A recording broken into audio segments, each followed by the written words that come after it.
Imagine a factory floor where machines run on predefined sequences, controlled by a programmable logic controller, or PLC.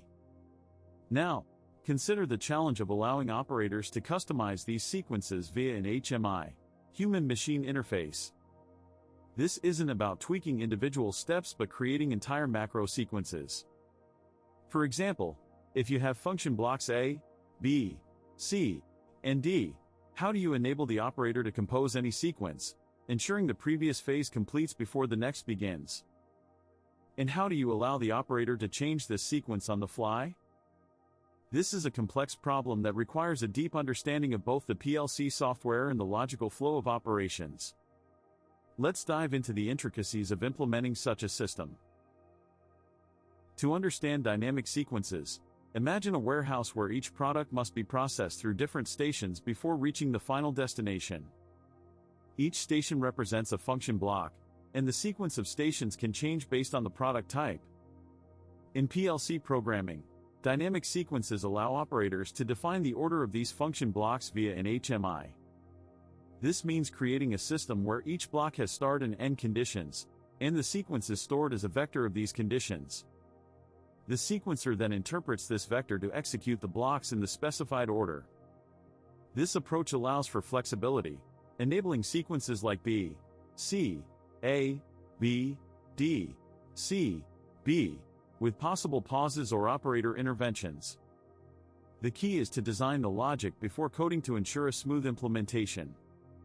This method not only enhances flexibility but also improves maintainability and reduces errors. Let's dive into the initial configuration needed for implementing dynamic sequences. First, you'll need to create function blocks that contain both the interface values required for the operation and fields that define when to start and when the block has completed its task. On the HMI, the operator will graphically assemble the sequence of these blocks, generating a vector with the sequence numbers that you'll pass to the blocks. This vector is then fed into a sequencer that controls the main cycle. Remember, sequences can be non-sequential and include duplicates, pauses, or operator interventions. Plan your logic carefully before coding to avoid complications. For instance, assign a unique number to each step and define the operations within each step. Use an array of structures to store these numbers and necessary data. Ensure your HMI displays the parameters correctly for each step. This approach allows for flexibility and ease of use, even with different PLC brands.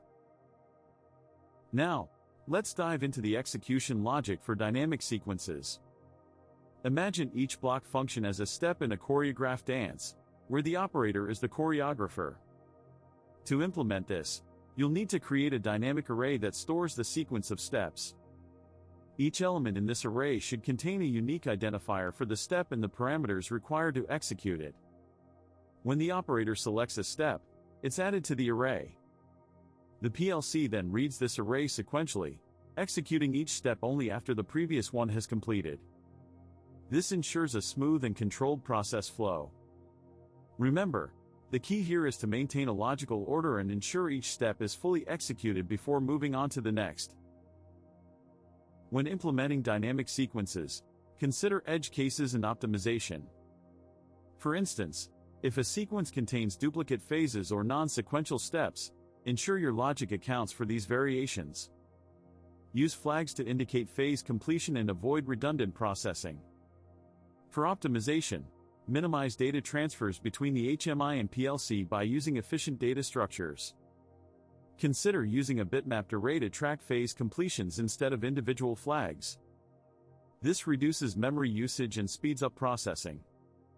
Additionally, implement error handling for scenarios like missing phases or incorrect sequence inputs. Log these errors for troubleshooting and provide feedback to the operator. Remember, thorough testing in simulated environments will help identify and resolve these edge cases before deployment. Now, let's address some common pitfalls you might encounter when debugging dynamic sequences. One frequent issue is improper sequencing, where the system doesn't wait for one phase to complete before moving to the next. To avoid this, ensure your logic includes a completion flag that must be set before advancing. Another common error is misconfiguration of the HMI, leading to incorrect sequence data being passed to the PLC. Double-check your HMI settings and data mappings. Also, be cautious of memory overflow issues, especially when using large arrays for sequence storage. Implement checks to ensure your arrays don't exceed their allocated memory. Lastly, don't overlook the importance of thorough testing. Simulate various sequences and edge cases to ensure robustness. Remember, meticulous planning and testing are your best allies in debugging dynamic sequences.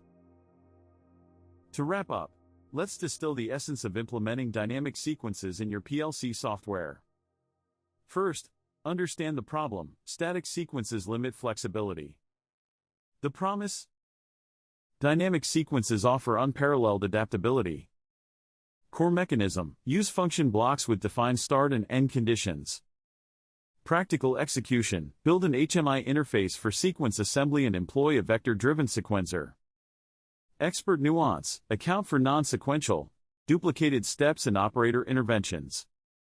Remember, logic precedes coding. Finally, the mission: this knowledge is yours for free. Subscribe for more deep dives into advanced PLC programming.